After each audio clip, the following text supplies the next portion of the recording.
इस अर्थसंकल्प में दिखाई दे रहा है।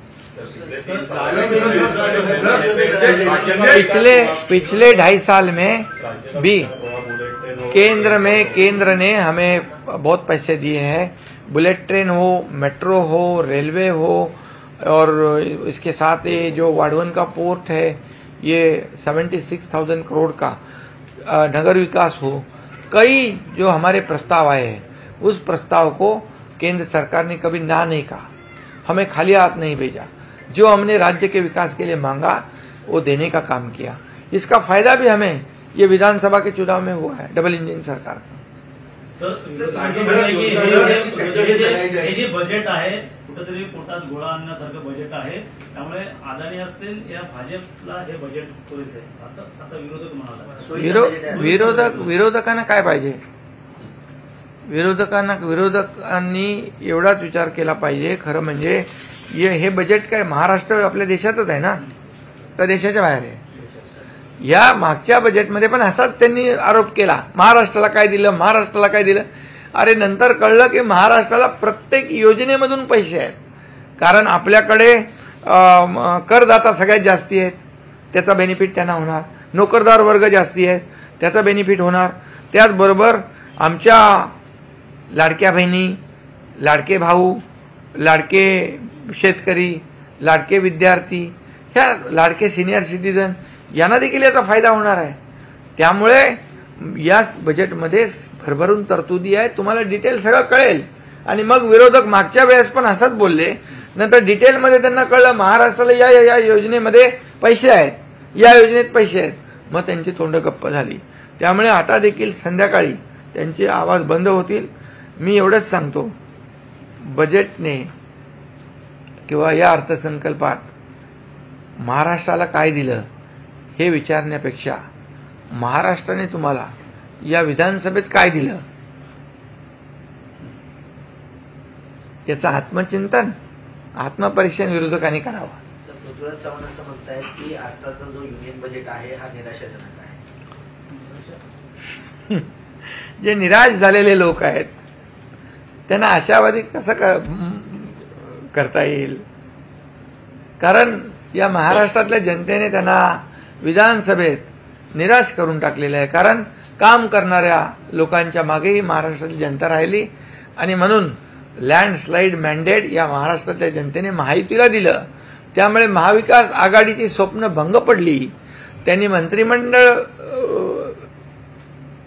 प्रस्तावित मंत्रिमंडळ तयार केलं होतं, 5 स्टार हॉटेल बुक केले होते, हे सगळे आपल्या महाराष्ट्रातल्या जनतेने त्यांची बुकिंग रद्द केली आणि त्यांना घरी पाठवलं। त्यामुळे ते निराश झालेले आहे। मी काय कोणाच्या वैयक्तिक बोलत नाही, पृथ्वीराज बाबा तसा माणूस सज्जन आहे, पण हे महाविकास आघाडी जी आहे ती निराश झालेली आहे। आणि म्हणून हे एवढं लोकांनी डोक्यावर घेतलेलं बजेट, यामध्ये सर्व घटकांना न्याय दिलेला आहे, या बजेटला निराशाजनक बजेट म्हणणं म्हणजे खऱ्या अर्थाने एक हे दुर्दैव है।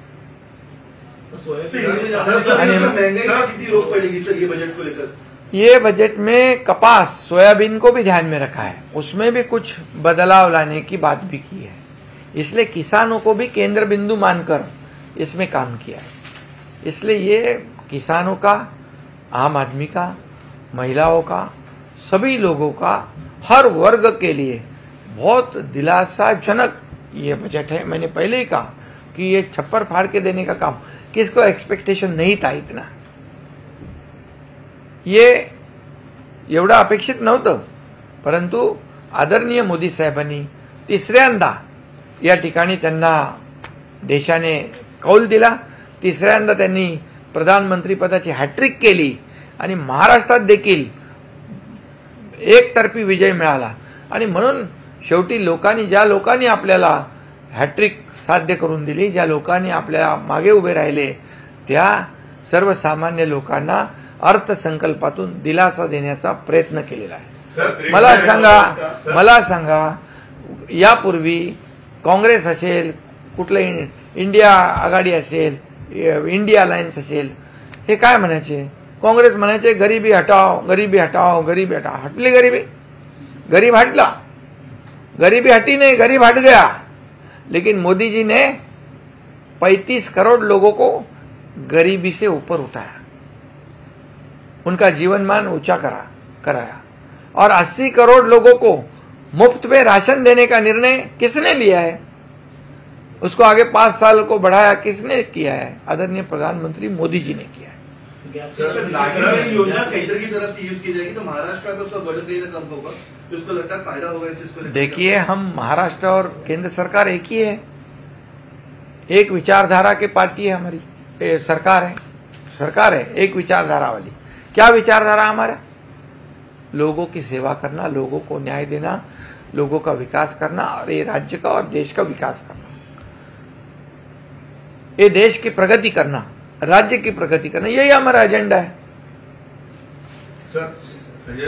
सध्या शिवसेना असं म्हणालेले आहेत की उद्धव ठाकरे आणि एकनाथ शिंदे यांना एकत्र आणण्यासाठी प्रयत्न करणार असल्याचं। अरे बाबा, त्यांनी मला फोन केला होता, त्यांनी काय म्हटलं ते तुम्ही छापत नाही, दुसरंच छापताय आणि याच्यावर खासदार श्रीकांत शिंदेनी तिकडे बाईट दिलेली आहे, त्यामुळे मी त्याच्यावर काय बोलत नाही। आज चांगला दिवस आहे, एवढा आनंदाचा दिवस आहे, हे लोकांच्या जीवनामध्ये लक्ष्मी प्रसन्न झालेली आहे, तर तुम्ही आता हे बाकी विषय आज नका, उद्या आपण भेटू आणि उद्या राष्ट्रपति को पुअर लीड करके कहा था, इस चीज को आप किस तरीके से? देखिए, राष्ट्रपति एक सर्वोच्च पद है, सर्वोच्च पद है। जब अन्य राष्ट्रपति थे जो दूसरे पार्टियों के थे, राष्ट्रपति किसी पार्टी का नहीं होता है, राष्ट्रपति पूरे देश का एक प्रथम नागरिक, सर्वोच्च स्थान पे बैठा हुआ एक पद है वो, और ऐसा उनके बारे में कहना ये बहुत ही दुर्भाग्यपूर्ण है। और मुझे लगता है कि ये बजट देकर निराशाजनक वक्तव्य उन्होंने किया होगा। तो मैं इतना ही कहूँगा कि जब इससे पहले भी जो राष्ट्रपति थे उनका भी हम सभी लोग सम्मान करते थे, और अभी जो राष्ट्रपति हमारी द्रौपदी मुर्मू मैडम है, वो उनका भी सम्मान पूरा देश ने करना चाहिए। राज ठाकरे सामनातून समर्थन केलंय त्यांच्या भूमिकेचं, त्या संदर्भात कुणाच्या भूमिकेचं? राज ठाकरेंची भूमिका घेतली, भाषणातून जे बोलले होते त्याचं समर्थन सामनातून त्यांनी सामनाने केलंय।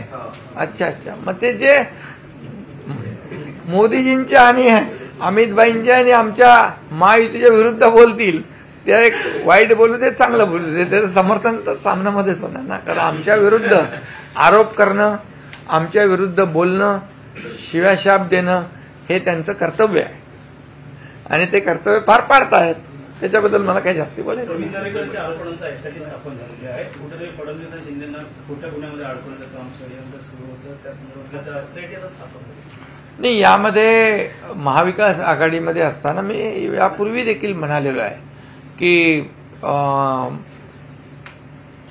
त्यावेळेस देवेंद्रजी विरोधी पक्ष नेते होते, मी महाविकास आघाडीत होतो, मंत्री होतो, आणि देवेंद्रजींच्या बरोबर इतरही काही 3-4 लोक यांना देखील खोट्या गुन्ह्यामध्ये अडकवण्याचा प्लॅन होता।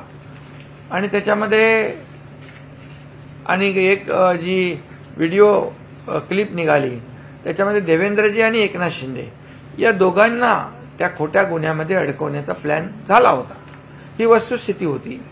आणि हे खरं म्हणजे दुर्दैव आहे, देवेंद्रजी तर विरोधी पक्ष नेते, पण मी तर सत्ताधारी पक्षातला होतो, आणि पण तो मौका, संधी त्यांना मिळाली नाही, कारण मी सरकारच पलटवून टाकलं, प्लॅन फसला। पुणे तसेच पिंपरी चिंचवड आणि महाराष्ट्रातील महत्त्वाच्या आणि ताज्या बातम्या पाहण्यासाठी महाराष्ट्र 18 न्यूज चॅनलला यूट्यूबवर सबस्क्राईब करा आणि बेल आयकॉन प्रेस करा।